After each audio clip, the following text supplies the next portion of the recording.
Čas záhradkárčenia sa nekončí. Jeseň je ideálne obdobie napríklad na vysádzanie čučoriedok. Sú chutné, plné vitamínov a ich pestovanie zvládnu aj začiatočníci. Krahlu s vodou však treba mať nachystanú aj v zime. Zima im nevadí, pripravené sú na kruté mrazy. Ak čučoriedky posadíte na jeseň, na jar budú mať rastliny už silné korene. Tu máme dvojročnú sadenicu čučoriedky. My si teraz ukážeme výsadbu. Jama na pestovanie čučoriedky postačuje 40 až 45 cm do hĺbky, pretože je to plitko koreniaca rastlina, viac ocení šírku jamy ako jej hĺbku.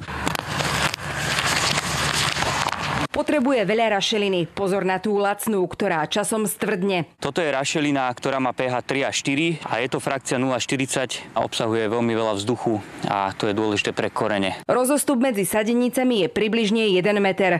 Na vrch treba nasypať mulčovaciu kôru, ktorá udrží v pôde kyslé pH a vlhkosť.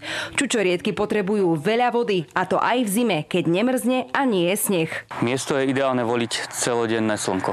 Plné slnko, ktoré sa potom prejaví na cukornatosti ovocia. Existujú desiatky odrôd. Ak ich dobre nakombinujete, zbierať úrodu môžete od júla do začiatku septembra. Takáto 5-ročná rastlina vám pri dobrej starostlivosti poskytne aj 3 kg ovocia.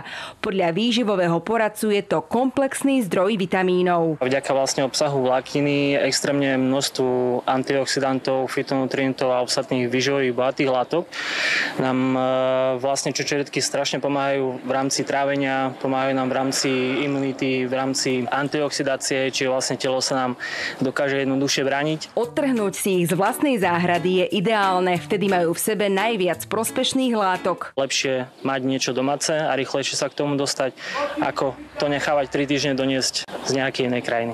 A tu sú 2 typy. Ak čučoriedky oberiete, dajte ich vychladiť na 1 až 2 dni do chladničky. Budú sladšie. Ak ich chcete zmraziť na neskôr, urobte to takto.